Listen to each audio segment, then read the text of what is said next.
also had the benefit of foresight, like 20. You know what I mean? Like was it 2020 or what's the old saying? Foresight is 2020 or hindsight. Hindsight, foresight. Hindsight is 2020. So the idea that like he saw what went wrong and now he's had plenty of time to like work it out and like read all the fan theories and like oh yeah, if I did it that way that'd be awesome. And so it's like you can't win. It's you can't win.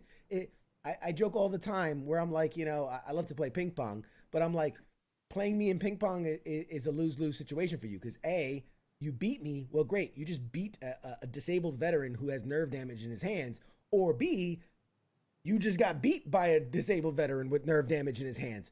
It's a lose lose situation for you. So finishing this movie, the Zack Snyder cut, and putting it out there, I really feels like a lose lose. Because best case scenario, the movie is awesome somehow, and there's nowhere to go with that. So I don't know. So let me get your thoughts. What do you think about that? I don't know. I think it's genius to put it out on the freaking. HBO Max, yeah. I think that's going to be a good selling point to them. Secondly, I don't know if we're down or up. I'm gonna put that out there because I don't know. Facebook's not working. Oh, So, oh, is it really, not? Mixer's back up. So what's up, Mixer? How you doing over there, Mixer Land? That's awesome. It, It's it. down, it went down for a minute, then it's back up. Yeah, So I don't know what's going on. yeah. On my end, Uh, it's good. Then it's got to be it's probably a Facebook thing or something. But so I always tell people watch it on the Mixer or the YouTube because it seems to work so much better there. Um, uh, um. So yeah. So the movie stuff is we're now back up. Okay, cool. Right on. Right on. We're back live. That's the joys of live stuff, man. On my end, it's great. I'm connected. There's no drop frame rates. Everything looks good. But you know, who knows where there's an issue with what? But um, all I know is I hear you and you're spouting off all the good stuff. And that's all I know. What's up? yeah, I appreciate it. So yeah, so here's I'll give you the kind of the rundown of what is I close that. I'll give you the rundown of kind of what's different, right? So you seen the Justice League movie that came out? No, I did not. You did not. Didn't see it. No. Shame. I was kidding. You dodged a bullet. No. Yeah, because you told me it sucked. I'm like on the fence with all this stuff. Like you tell me it's good, I'll go see it. But Okay. if I have my friends who are like, man, that fucking movie sucks balls, I'm not gonna Yeah. go see It it. it Just wasn't. It was a mess. It was a mess. So okay. So maybe not for you, but for those listening at home, this is the big difference. So Darkseid was supposed to be the big bad, right? Because we had Stephen Wolf was kind of his minion. He did most of the heavy lifting in the movie, but we were supposed to see Darkseid because they were building up to him being like the big bad in other movies. So you were supposed to see a young version of Darkseid, like in the past, fighting wars and becoming this big bad dude. And then at the end, when Stephen Wolf does get defeated, he kind of comes in, collects him, and basically like dominates and like shows them why he's the big bad, and whatever. He's like the Thanos of the DC universe. So that was a big part of the movie that got cut out. There was also the whole nightmare sequence. If you saw Batman v Superman, there's this scene where Batman has a dream, the nightmare sequence where he foresees a future where the world has been destroyed by Darkseid, and Superman's been turned. He's evil, and it was this whole thing, and it was just a small piece of the Batman versus Superman movie. They were supposed to flesh that out in more. Like basically, he was supposed to Darkseid was supposed to win, and that reality was supposed to happen, and then they were going to do some time travel stuff like with the Flash and stuff to then kind of go back and redo it, kind of like Endgame did, sort of, but a lot more recently than jumping all the way back to the beginning of the franchise. So that was a big part of the movie that got cut. The return of Superman, in the Justice League movie, we know Superman dies and then he comes back, and it was kind of just like blink and you'll miss it. There was a moment he kind of fought the Justice League, and then they kind of slapped some sense into him. It was just very jarring in the movie Well, there was supposed to be a whole bunch of other stuff that happened that would have, I guess, fleshed out that scene and fleshed out that arc, and more with Amy Adams, Lois Lane. She would have had a bigger role in it. There would have even wait, I'm seeing that you just dropped off the main app. No, I didn't see that I dropped off. If you can hear me out there, I didn't realize we got dropped off the main page. So all right, we'll work through it. Fix it on break. But yeah, so there was a lot more that was going to be in the Superman side of things. Um, there was going to be more time to develop the characters, right? Like the Justice League members, right? There's Cyborg and Flash and Batman and Aquaman. They were all going to get more thorough arcs in the movies versus these little vignettes that they got. There was going to be more about Star Labs. There was going to be a whole, like I said, there was going to be a whole like time travel element to the ending where they lost and then had to do like a quick time travel kind of thing to get to a situation where they kind of win, but it was going to be a whole thing. And the last big thing, the last big difference is that there was going to be a more cosmic element.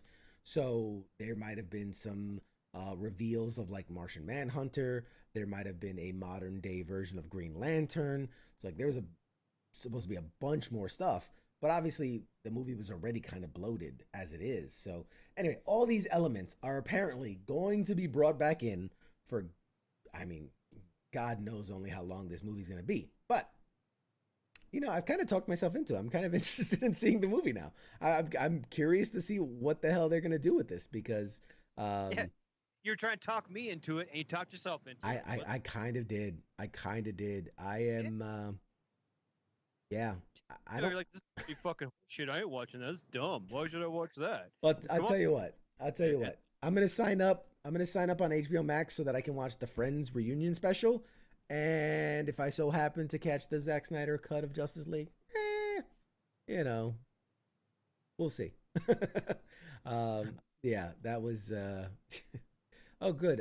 So apparently, like YouTube cut us and Facebook cut us, and hopefully we're back now. I mean, I'm getting comments in from um, Mixer and Facebook, so appreciate you guys. YouTube. Thank you guys for tuning in, man. I really appreciate it. We're just talking about Justice League, the Snyder cut. Um, so yeah, so that's that. We got a couple more minutes before break, so we'll fix it in post. We'll fix it in post. We're fine. And like I said, don't go, guys, don't go anywhere because we got a really cool guest coming up. Addison is going to talk some really cool stuff, and we're going to swap some stories. And I think it's gonna be really interesting. I'm super excited to talk to him. I think it's gonna be cool. We're back up on YouTube. Thanks, man. Appreciate it. Thanks for checking out. And we got people backing us, man. We got people backing us. I appreciate it. We're doing a thing. One last story, and then we'll call it a first hour of the show. Since we touched on the Zack Snyder cut of Justice League, it started once this got announced and the ball got rolling there, another group of people started spinning their wheels, and basically Suicide Squad, which was the movie that kind of launched Margot Robbie as Harley Quinn, and Will Smith was Deadshot, and Jared Leto's version of a Joker, that was helmed by David Ayer.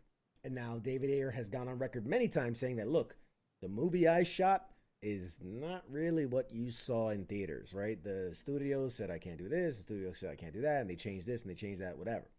So now there's this whole camp of going, well, hey, man, if we got the Zack Snyder cut of Justice League, let's get the official David Ayer cut of Suicide Squad.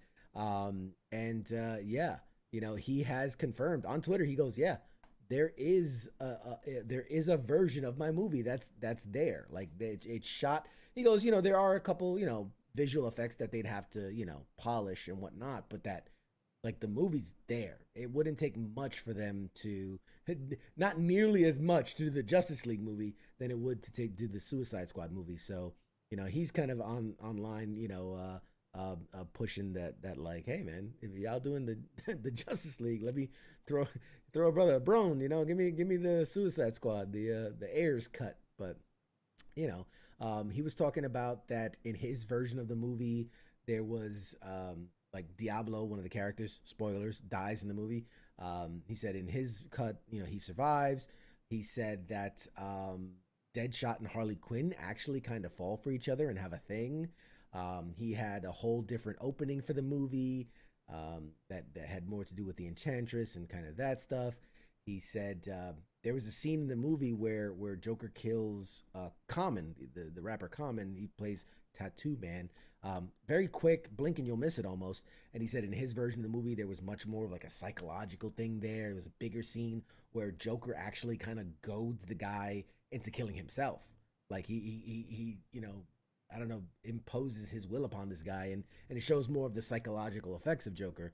But that didn't really get portrayed.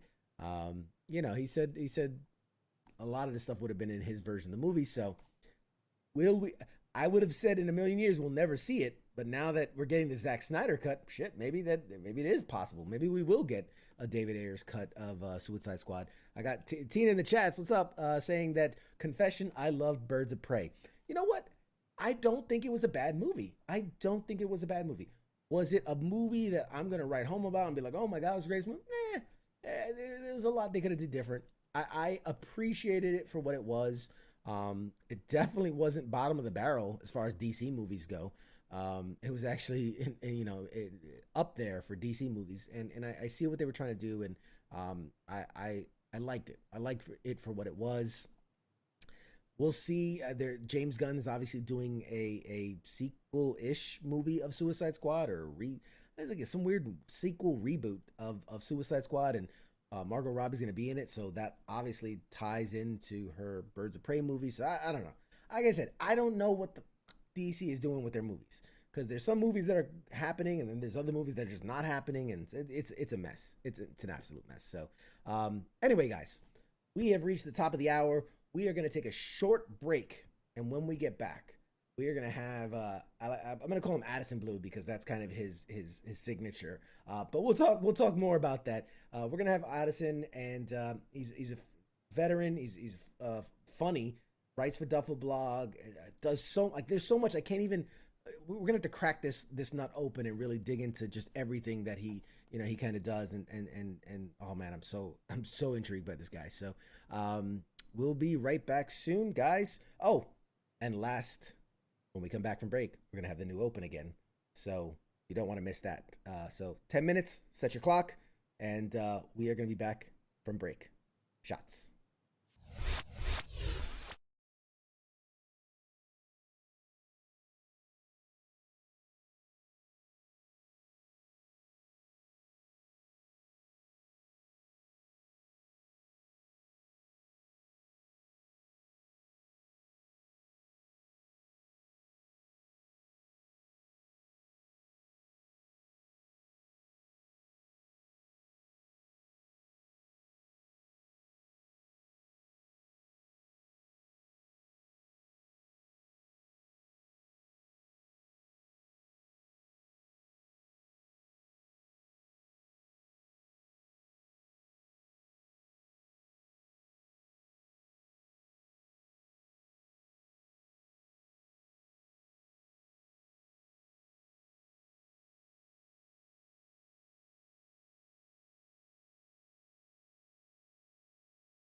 You're listening to the sounds of WTF Nation Radio.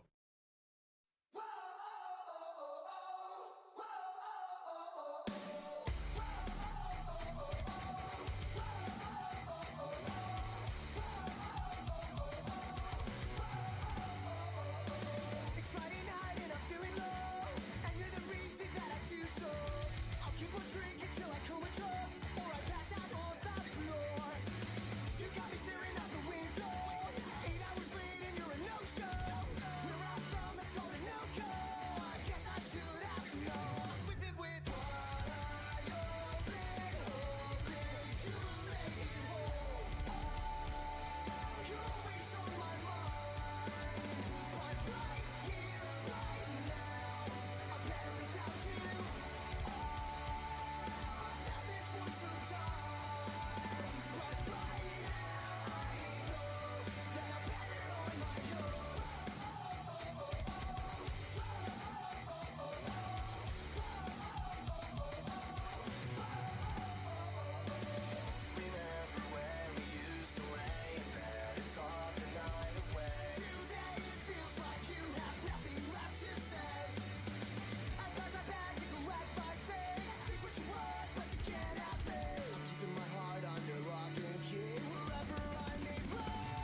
peace I found blow me away. Van Allen right around, pushing through, skin is brown. Nature has us trapped in fear, so I get lost in sound. I wonder if you'll ever know why I am the way I am. I've been thinking a lot about time and space surrounding. Is there anyone who is thinking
call the show now at 415-889-8367.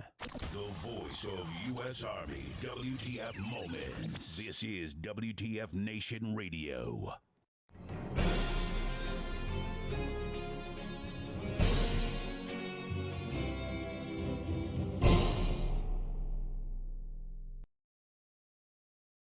What's up, guys? We are back. We are back. Hang on one second. Why is that looking funky? That shouldn't be at the top of the... What are you doing up there? Come back down here. You're being naughty, you little ticker bar. Hey, guys. Welcome back to Pop Culture Warrior. Did you love the intro? Oh, my God. I fucking love this new intro so much. So excited. But enough of that. Guys, I have a very special guest on the line who's here to talk with us. I can't even get into everything he does because it's not one thing. I can't say, oh, he's a comedian or he's this, he's that. He's a bit of everything. So, I mean, we're really going to dive all into it. With that, I'm going to welcome Addison Williams to the show. You there, bud? Hey, yep. Thanks for having me on, CQ. Yeah, no, absolutely, man. I saw you kind of stalking around the chats earlier, man. You checking out the show before being on? I like to stay well informed. Smart man. So, man, there's so much to cover, and so I want to do it justice. Let's start off with, you are a veteran, so real quick, give us kind of a recap. Let people know what you do in the military and kind of when you serve, and give us a little bit of background. Yeah, so well, I'll give you the truthful version. I joined the Army in 2010 because the economy sucked, and I got a degree in writing, which was pretty good, but what are you going to do when nobody has jobs? They don't want writers. So I joined the Army. I went in as an 18 X-ray, which, if you don't know what that is, that's people who think that they're hot shit, and it is. You think that you're going to go straight into Special Forces, and I got like a chunk of the way through the program. I got through like language school for Special Forces. I was like, I don't think I'm going to fit in here. So I switched over to psychological operations, to PSYOP. That was a great fit for me. So I did that for my 5 years. Wow. So 2010 to 2015, man. That's not nothing to sneeze at, man. That's I myself was an 11 Bravo. We always talked about how, oh, we're gonna go 18, when our contract's up, and I used to joke about I was gonna join the EOD actually, because I loved. Anyway, I love what they do, and these guys had the best lives when we were deployed, man. Because they're I shouldn't say that because they're like fucking with explosives and stuff, but 98% of the time they were just hanging out, playing with the drones and doing shit. But anyway, no, the EOD kids are like the ones who like when you were in high school, there was the kids who like the teachers would ignore and they just hang out and have fun in the back of the classroom. That's EOD, man. That's exactly it. I wanted that life. Plus, I mean, come on, to say you fuck around with bombs and shit. That's why I think it's like why everybody joined, was like, I want to blow some shit up, So those are the guys. Dude, a huge part of it for me, I'm not gonna lie. Like, I got the degree in writing. I was like, well, if I'm not gonna be creating material, I'll go live something worth writing about. So, I deployed to Afghanistan 2012 to 2013. While I was in Afghanistan, Duffleblog, the military comedy site, came out, and I was with an SF team, and there was an article Duffleblog put out about how there's a proven correlation between having a beard and being combat effective. The beards improve combat effectiveness. Right. And the fucking 18 Charlie printed out and was like, see, guys, it's true. I told you we need to be able to have beards. The battalion just had them all shaved and shit. So I was like, this is a joke, right? But I read it. I was like, this is so funny. This is awesome. I want to write for Duffleblog. So when I got back, I submitted a packet. I was like, can I write for Duffleblog? And they were like, yeah, come on board and learn. So I've been writing for Duffleblog since 2014. It's been an awesome experience. Yeah, you kind of beat me to my own question, because I was going to say, after you left the military, you started writing for Duffleblog.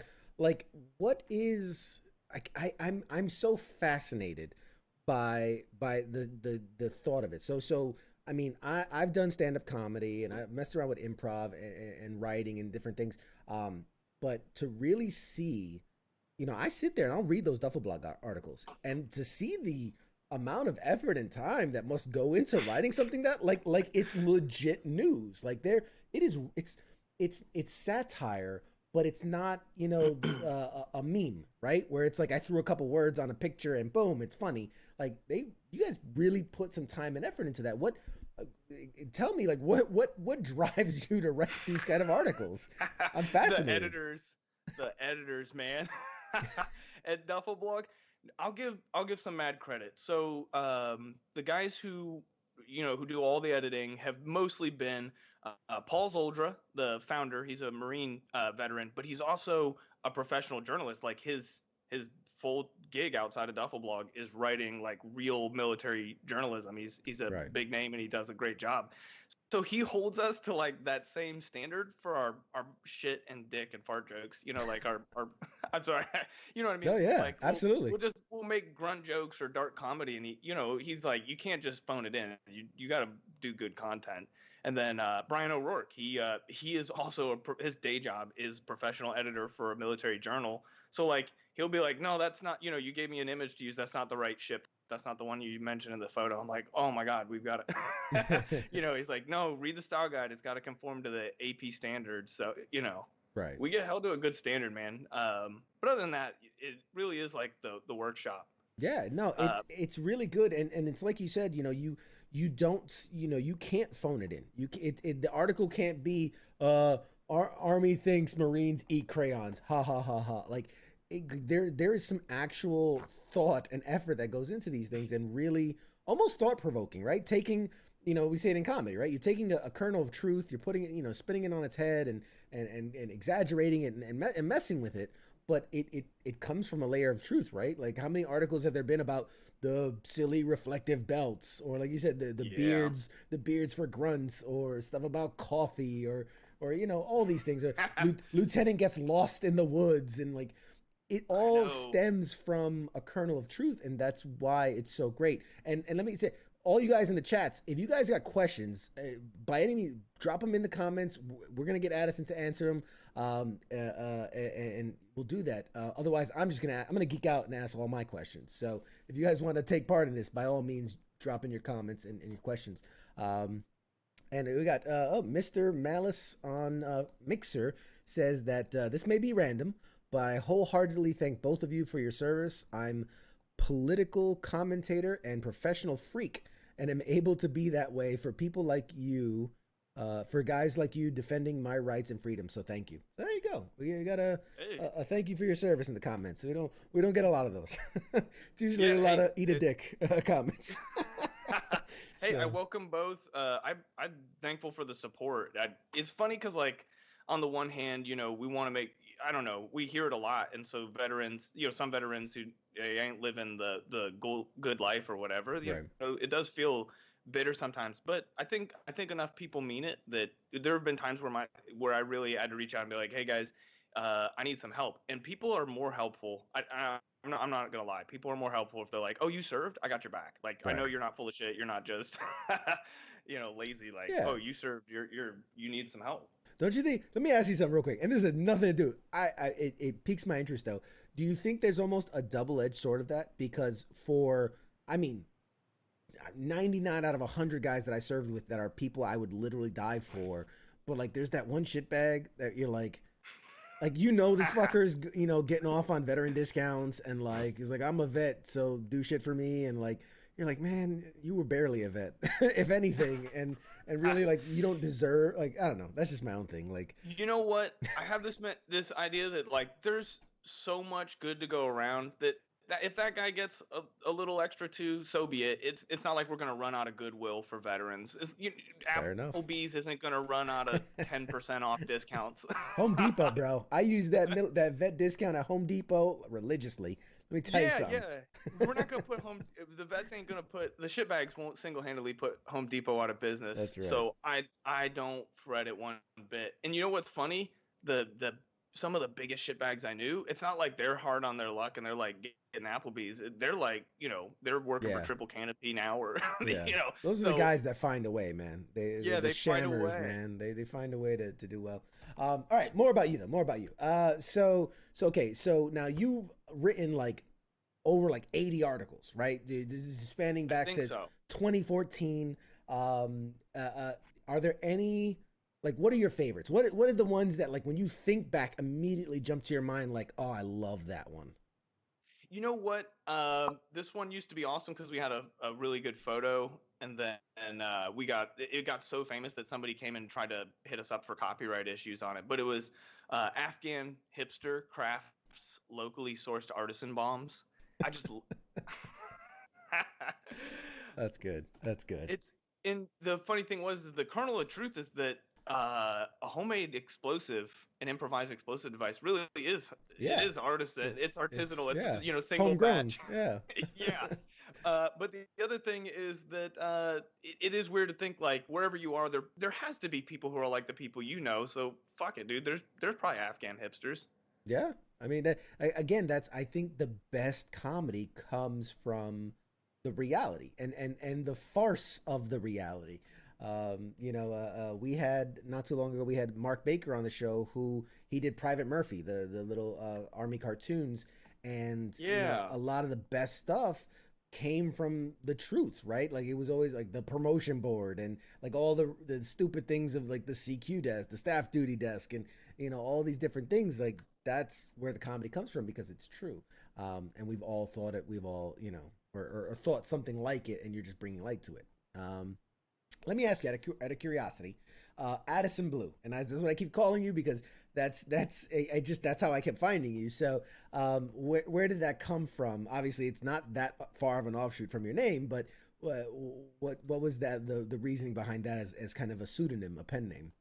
I'll tell you the truth. It's just Blue is just my middle name, and the reason I use that for a pen name is swear to God, because when you work in writing for marketing, people will Google search your name to go find your shit, and if they search and they find Duffleblog, some people are gonna say be turned no, off thank by you. it. So, yeah.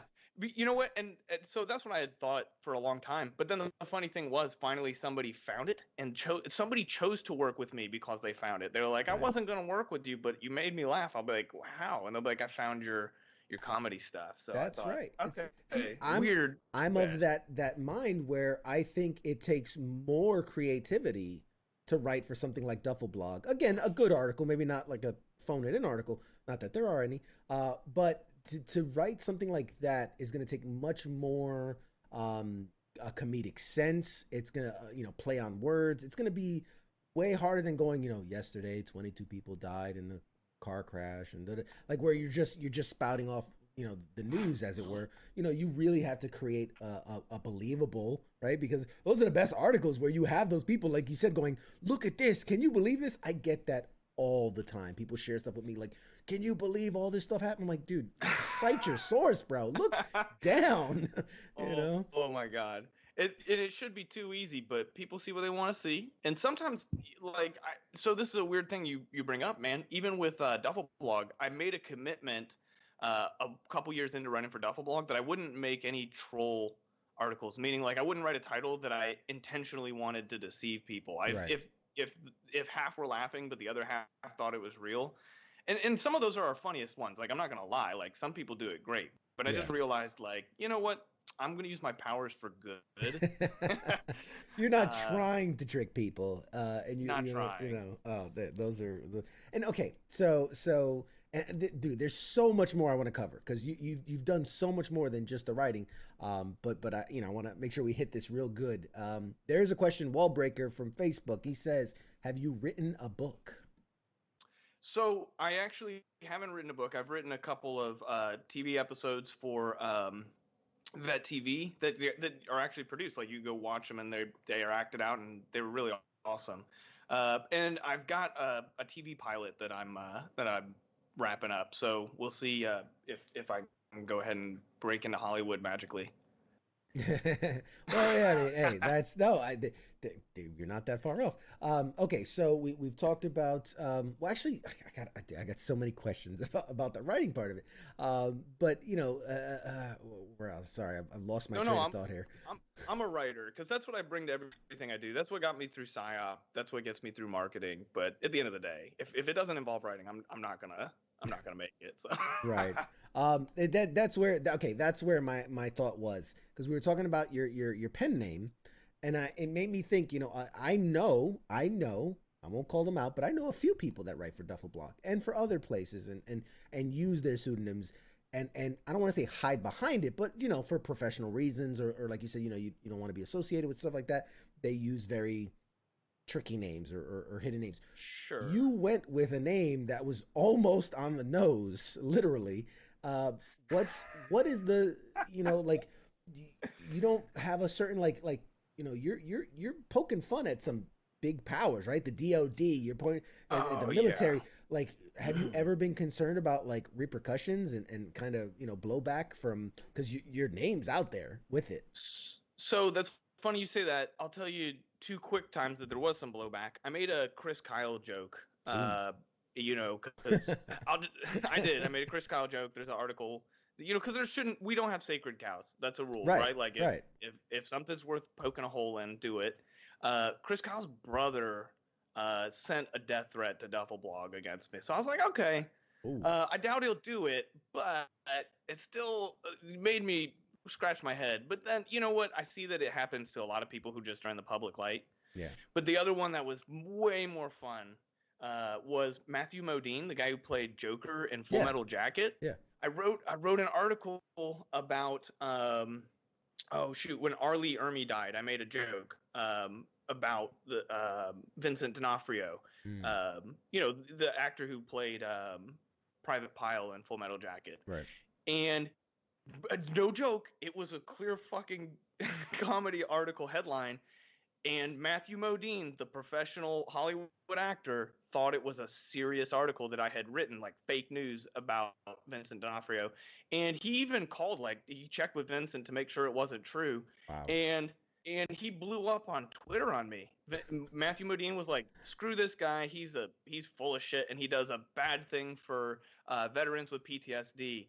And I was like, "Oh man, I'm getting hated on by a professional celebrity." But the community like jumped to my defense. They were like, "Dude, you know, the people who knew me were like, this is a veteran with PTSD. Like, how are you gonna tell him how to make jokes?" And they were like, "Hey man, some vets, that's how they cope, is with black humor, and like Yeah. nobody got hurt by it."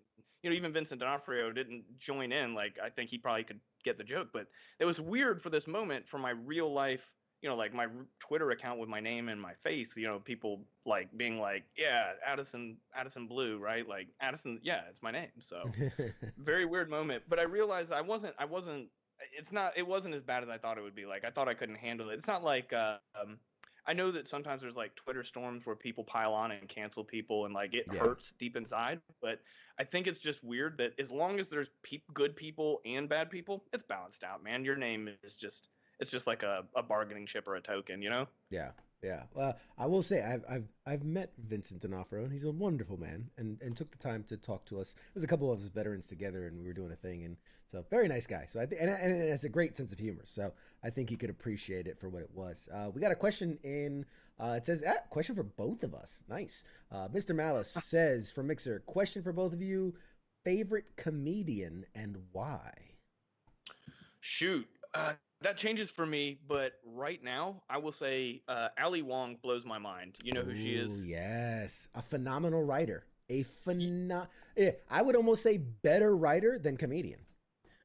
I actually agree with that. And the crazy thing is for her to be able to write it, but then to go up and she's playing a character of Yeah. like her make-believe version of Ali Wong, Yeah. but she's so in character. I say, man, for somebody to have those writing chops and then those acting, you know, Yeah. stand-up chops, that impresses me, because I'm not at that level. Like, I could maybe write some jokes, but to go Yeah. up and present it that way, it's just mind-blowing. I think she's amazing. There's a great article where these kind of like, I guess they were like college kids or whatever, they were studying writing, whatever. they took one of her stand-up specials and they broke it down. So like really analyzing the set, and they started to do these markers of where like, okay, these are jokes that she talks about this subject, and these are jokes that she talks about this subject, and then they started to chain like where this one kind of wraps back around and touches on this one, and then like you like it, how all these kind of threads connect and come together, and how they all as like 4 or 5 different subject matters that like the big umbrella subject matters, and how they all played a part in the finale, like in the closer, how it touched on all 5 of those in one just massive joke. And like when you can see it diagrammed, it's ridiculous, because when someone is a master at their craft and they're just talking comedy, or they're doing their set, it's almost like a conversation. You're like, wow, they're so funny and conversational. But when they're natural. Yeah, it's so natural. But when you really break it down and like see it, and it's almost like a skyscraper, right? Like there's a solid foundation, and just every level builds on the last level, and then it just has this big finish at the end. Like it's built really well. So I agree with you. I really appreciate her. And my comment was, she's a better writer than comedian, but I think she's a phenomenal comedian. So I'm highlighting she's an even more incredible writer, because of just the way she can really build a story and a narrative and tie the elements. The together. narrative. Yeah. Yep. And I guess for mine, yeah, I'm kind of like you. It really, day by day, it funnels in and out. Most people listen to, podcasts. Most people listen to music. I listen to comedy just on repeat. I'll be out in the yard doing yard work, and I'm listening to comedy because I love it so much. Right now, I'm most into like Chad Daniels and Dan Cummings. I think are just so relatable. Just guys, just dads doing their thing, and I'm in dad mode right now. So that's it for me. But yeah, Awesome. So yeah, you really do know the broader names in the comedy circuit. That's awesome. Yeah, I mean, I love it. I perform stand-up comedy as a hobby, not trying to be professional at all, but I am very much an appreciator of the art, and want to study it and learn from the best, because there's so many good ones. And for every great Netflix special, there's a million really undiscovered gems that are just out there, because they didn't have the lucky break. But anyway, so we talked about Duffleblog, we've talked about Vet TV. I do have a question that I have here, and it's, you've been out since 2015, right? That if I remember correctly, and Yep. You're still writing, you're still doing like the stuff, Vet TV, and you're still doing the Duffleblog stuff. How do you keep your content relevant, right? Like I unfortunately I got out in 2007 after I got injured, and I feel like a dinosaur. I look at some of these guys posting stuff about their, what's going on. And I'm like, man, I feel like it was a million years ago. So how being 5 years removed from your service, how do you still stay dialed in and still find the funny in that stuff?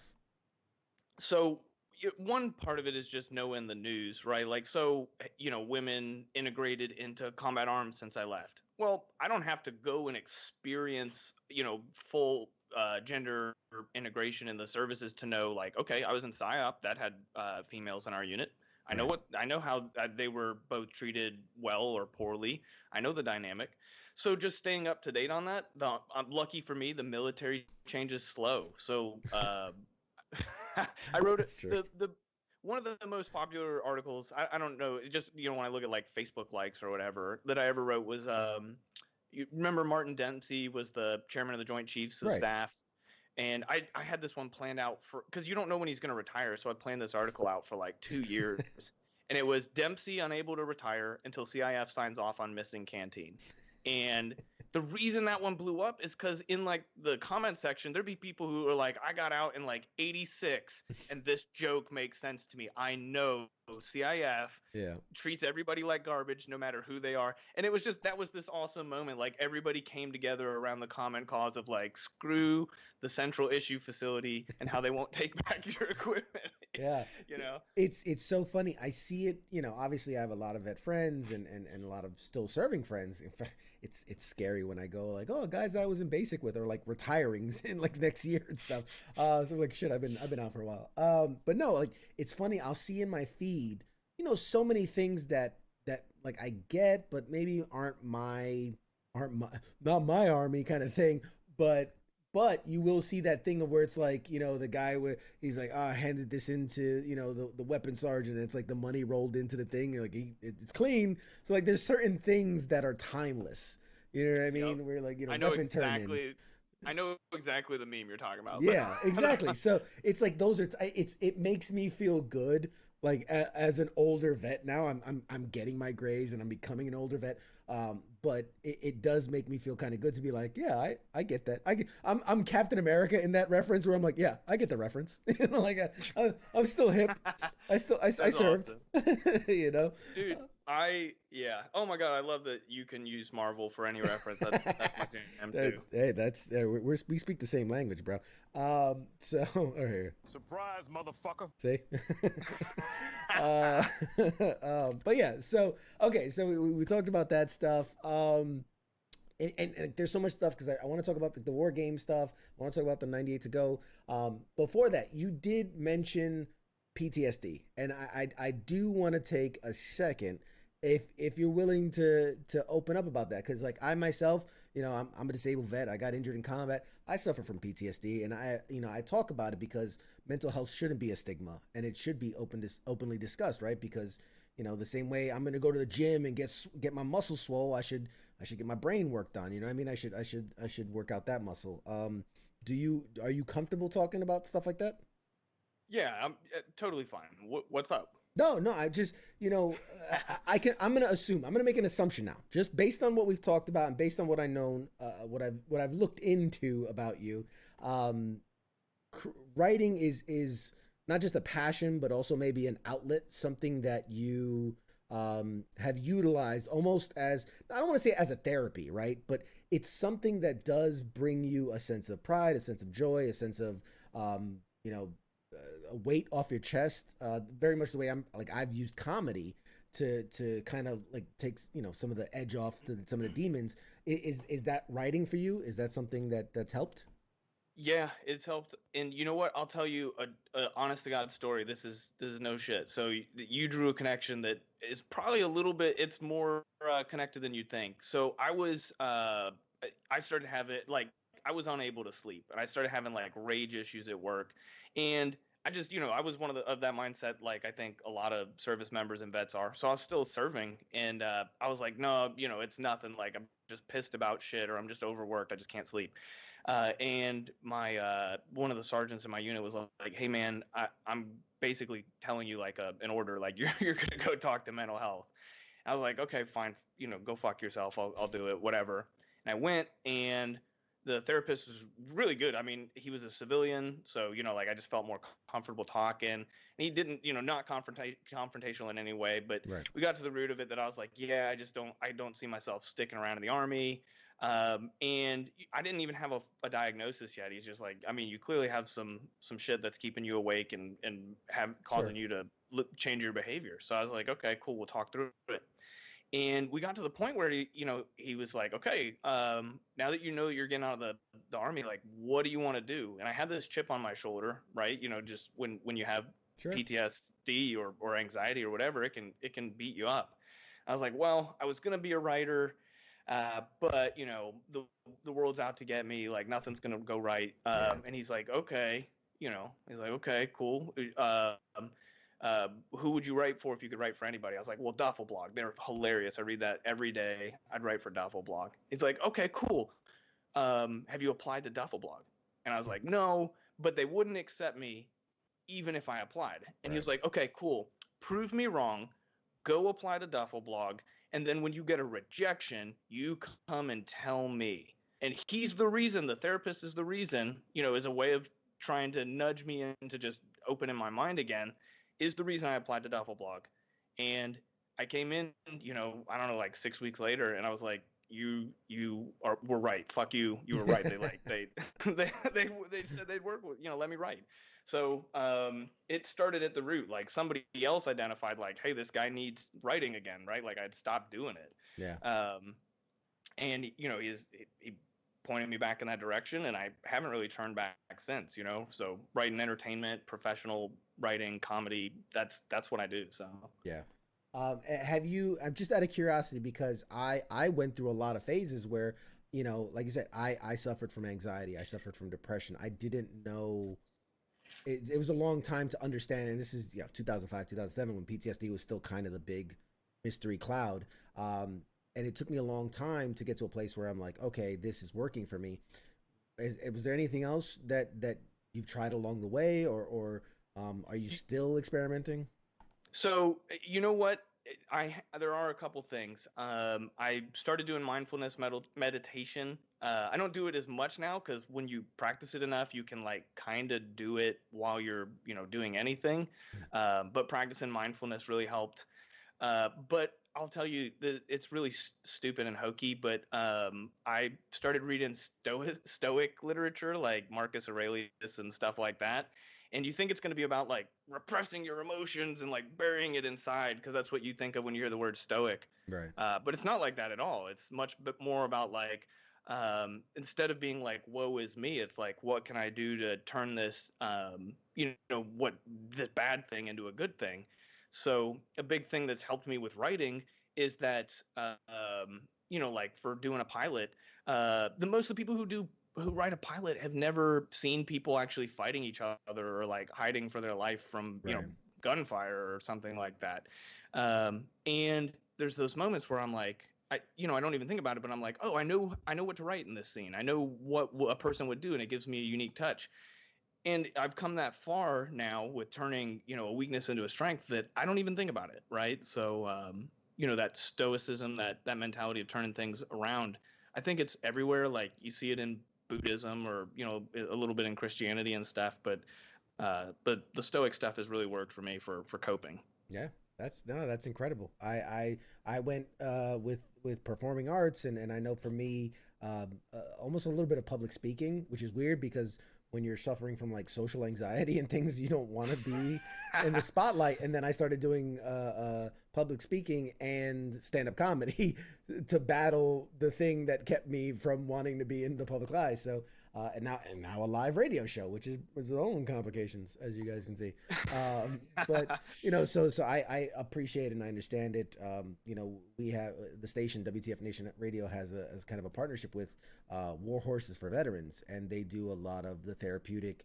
And as my point is always that like, look, what works for me and what works for you is not going to work for everybody, but the more you can be open to trying these different things, you're gonna find something. Some guys do yoga. I know some badass mofos that chew bullets and things, and like, but yoga is their jam. Like yoga is the thing that brings them peace, or it's gardening, or whatever, microbrewing at your house, whatever it is. Hell, there's something. No, that's a huge part of that. It's actually a deeper connection than that. Is that a huge part of what is challenging about post-traumatic stress is you're like, this defines me. This is my identity, and like I got to stay here. So doing whatever thing it is, the further it is from the stereotypical vet, the more you're like, oh, dude, I'm a bigger person than what I thought. So like, fuck yeah, if it's fucking ballet, then you didn't just stereotype yourself into that veteran, that damaged veteran pigeonhole. Like it because it's weird, or it's you, or whatever. You break out. So that's awesome. It feels good. That's a great point. I'm gonna stow that nugget away. I like that. The further you can get from the stereotypical, the better it is. The better it could be for you. The more it's real. Yeah, absolutely. All right, we've talked enough down stuff. Let's talk some good stuff. So we're gonna get back on track of pop culture. So you are also the co-owner of War Games LLC, which is a veteran-owned small business. You want to talk a little bit about that and what you guys do? Yeah, I'd love to. I love working with these guys. So it's really just a small group of us. It started with Duffleblog writers, and I wasn't a co-owner out the gate. Like I was just laughing along and throwing in content. But we made the game Fubar, which is, it's just Cards Against Humanity, where like the black and the white cards are just military themed. Yeah, so it's, green. It's funny as shit if you know the inside jokes. Which, by the way, I didn't know that you had anything to do with it. I have Fubar like in my game. I have a basement with a bunch of games, and like I have Cards Against the Humanity, a bunch of them. But I have Fubar. So when I was looking through my notes, I was like, oh shit, he had something to do with Fubar. Like that, it was cool to be circle connected. But I should have brought it up. No, it is weird because it's a small world, right? Yeah. But no, Fubar, and then we did Blue Falcon and WTF over, and so these military themed games. We're working on a non-military themed board game, like a more, I don't know, traditional. Game community game. It's a pirate themed game. We put up the Kickstarter earlier this year, and coronavirus was in full swing. And we're like, we'll muscle through it because we've funded all our other games. And then we're like, oh no, people are hurting for money. Let's go ahead and move that. So we'll be putting that back up on Kickstarter again within. Well, I don't want to make predictions about a pandemic, but as soon as everyone dies, I mean, no, no, that's awesome. Please, and let me know, man. Send it to me because we'll put it up on the page. We'll get the word out there because I did happen to take a peek at it, and it looks pretty awesome. So I'm definitely intrigued. Thank you. Yeah, Rolling Plunder is the name of the game. We spent a lot of time on it. It's fun as shit. And the goal was like, we still got to serve our core community, so it does need to be something that like a typical veteran would play, or a typical service member could take with them on a deployment. It doesn't need to be like some sprawling Warhammer type thing with miniatures that they just can't unbox somewhere. So I got a good buddy of mine who's in the chat, and he is so we used to do vet game nights, and we actually even almost did like a YouTube channel, whatever, but it's all right. But the idea is we would get together, a bunch of us guys, and we'd play games. We play board games, we play card games, and he's been pushing us so hard to get into like the true tabletop, like Revolutionary War, like tanks and like armies and like, oh man, like we had my whole like pool table covered in miniatures and things like that, and so he's been that community it's a bit scary, man. That's intense. You know what is funny is like I'm big in the mechanics of games and stuff, but the other war games owners and some of the past owners, they are at that serious. They know their shit. Like, so I'm always the guy who's like, guys, can we make it more mass market, more user friendly? Yeah, can we make it a date night game instead of this hardcore like build your own dungeon in your kitchen? Which, by the way, Mom, awesome, you're out there. She put in the chats, in the description, or no, I'm sorry, not the description, in the chats, she put the link to the games, so they can check out Fubar and Rolling Plunder on the War Games LLC website. So if you guys are interested in what we're talking about, check it out. Link is in the. I keep wanting to say link is in the description. Link is in the chats. So there's that. Also, Dave is in the chats. He said that the Stoic stuff is the mentality is pretty awesome. There's a podcast called The Daily Stoic that he listens to every day. So there are other like-minded veterans like yourself, sir, that are out there doing it. We also had, I didn't want to miss out on it, Ari on Facebook had tied it into the old CIF stuff. We were talking about it. And she says, CIF owes me all the moments of life that were taken away while waiting for gear. And that the two things that will never die is hurry up and wait at CIF and death by PowerPoint. So more stuff, good stuff to talk about, I'm sure, on the blogs. Oh my God, that is awesome to hear. And by the way, Daily Stoic, I read that I read the Daily Stoic book every day. I've gone through it more than once already, and I'm still reading it. So awesome. So doing the game stuff, and like I said, definitely let us know, because I'd love to share that out there. I love supporting when vets, we've had vets on that were kickstarting their own comic books based on true military stories, and so this is right up my alley. I love this stuff. And who knows, man, we'll figure out a way to do a game session live or something. I don't know.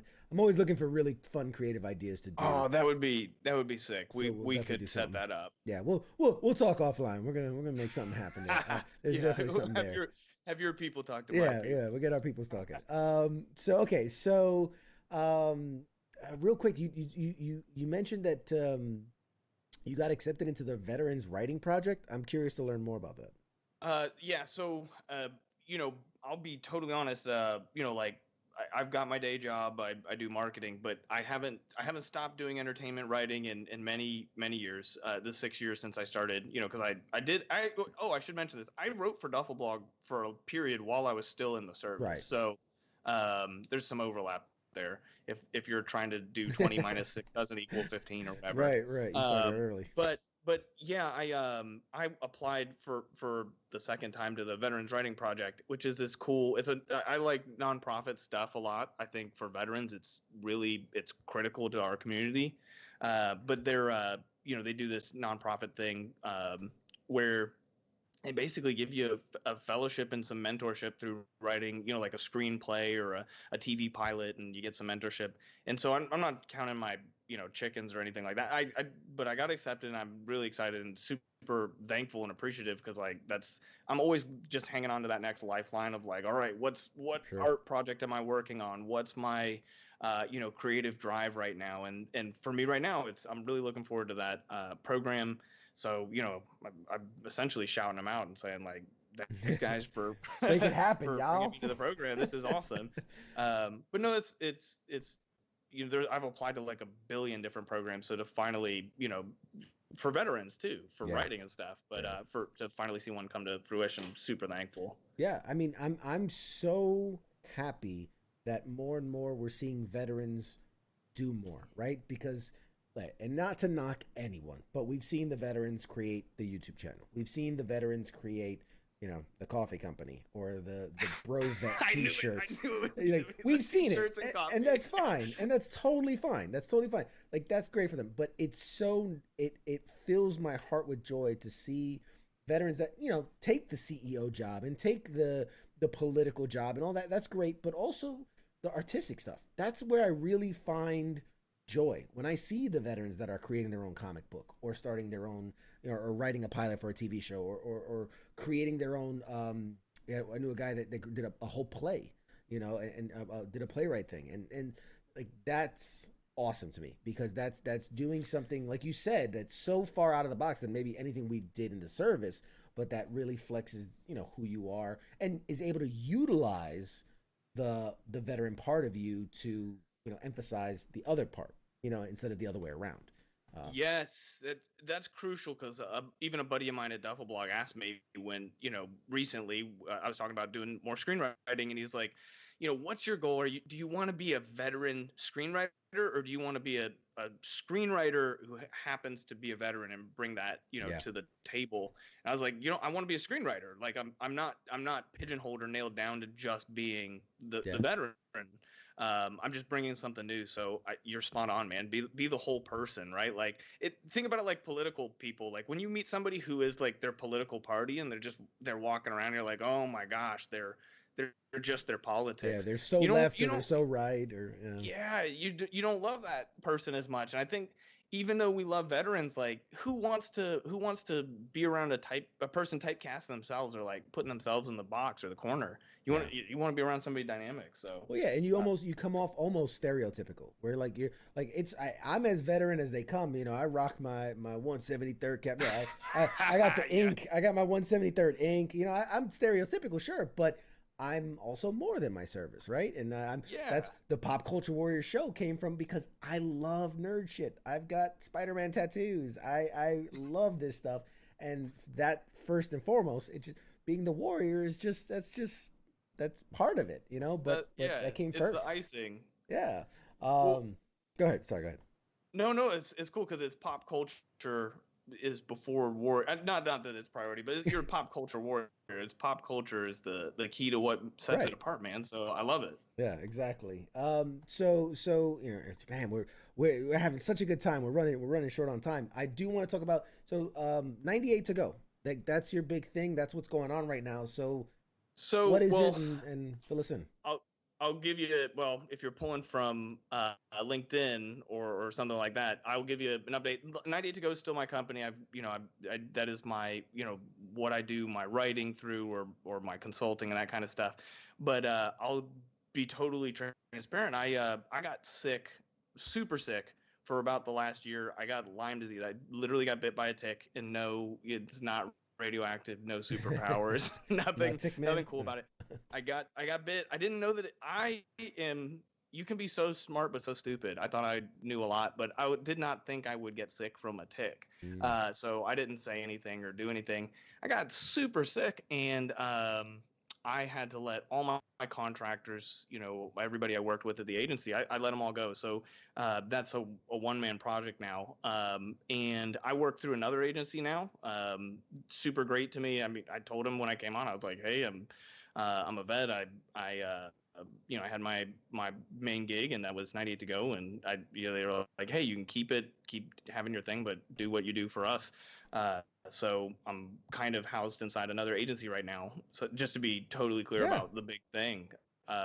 So it's a cool story how I got into 98 to go, and I started as a copywriter, and then worked my way up and bought the agency. So I'm still proud, and I still love it and own it. But it's hard to run a business when you're sick, and you don't get nobody else. You don't get. What's funny is when you're your own employer, you don't get paid disability or vacation or nothing. Nothing. Yeah, nothing cool like that. I didn't get to gripe about it or anything like that. So, kind of in a weird place, but glad to be where I am. Yeah. Hey, how are you doing now? I mean, we're talking about your health. How's everything going? Oh, well, as crazy as it is, so it's funny, tie it into the VA thing. Everybody's like, oh, won't the VA pay for that? No, if you didn't, I didn't get bit by a tick in the service, in the field or something like that. So, I don't blame anybody for being like, hey, take a shot. But I had to find a specialist and do all the investigation to figure out what I was sick with and how I'm doing. And what's funny is I'm super outdoorsy, as you can tell by the fact that I was outside enough to get bit by a tick.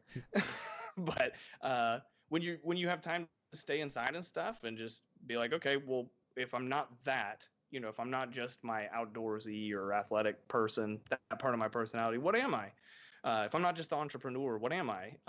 So it helped me get back more into my writing.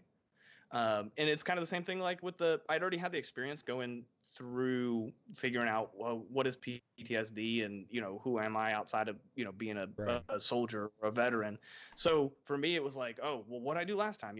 How did I cope last time? So people will say hey, you handle this pretty well for being cripplingly sick for months. And I'm like, hey man, I was lucky enough to learn before. So yeah. I think you're guilty too of what a lot of veterans are. It's like we're trained, drive on, suck it up, don't bitch about it, just drink some water, rub some dirt in it, You know what? I will say what is a weird thing is developing the skill, even as a veteran, as weird as it sounds, of being able to tap out at the right time. So it's not that PTSD is about oh man, you can't suck it up for a day. If something is bothering you for weeks or months or years, tap out. Just be like, okay, I quit. I need to go. Not quit. Not that kind of quit. But no, but just stop trying to be a tough guy. Yeah. So that messed me up. There'd be, you're on a 12-mile ruck march and you're like, oh, I'm not going to give up. Well, a ruck march is 3 hours. Yeah, don't give up. Don't be a little. Don't be a bitch. But right. But if something is hurting you for more than a week, that's an injury, right? That's not just being wimpy. So, back on the mental health thing, that's how I'd say if you're in the service or you're a veteran and you're like, hey, I'm unhappy for months, then you can say hey, at that point, human beings aren't made to be sick or hurt for months. Not even tough ones, not even smart ones. Just that's not how we're built. So no, I think that's the marker. You're spot on. I mean, we all have bad days. We all have bad weeks. I mean, you start to push past a month, you talk to somebody. You need something's going on there, and you need to see somebody. We got Doc in the comments. Great comment, which is be the man first, the vet second. I mean, I think that's great. That is profound. I'm gonna put that on a shirt. I like that. Man first, vet second. I'm going to put that on a shirt, and I'm going to start a veteran-owned shirt company.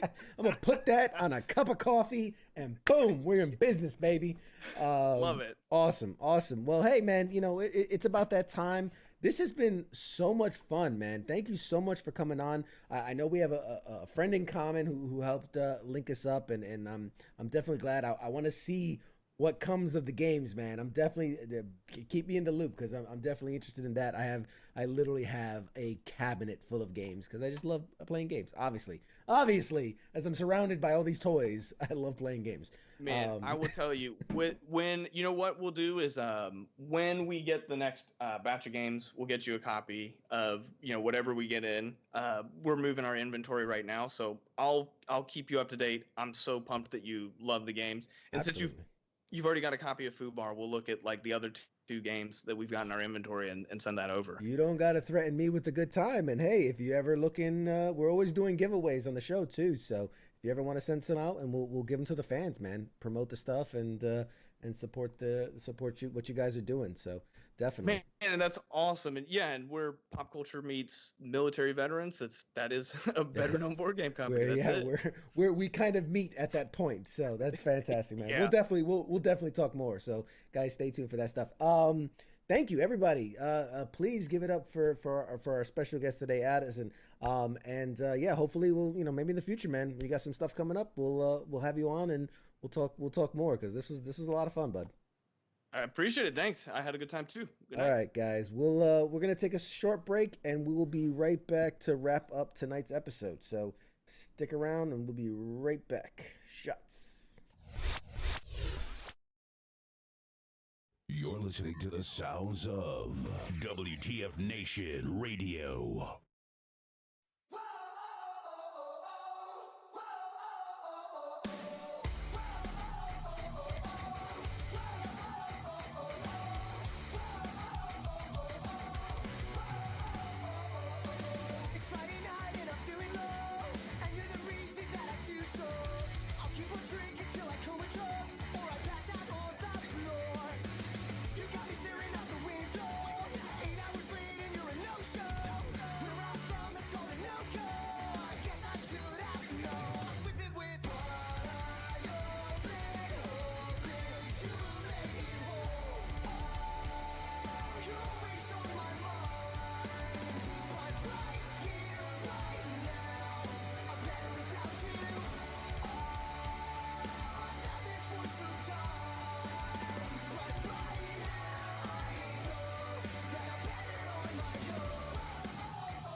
come, so won't you save me?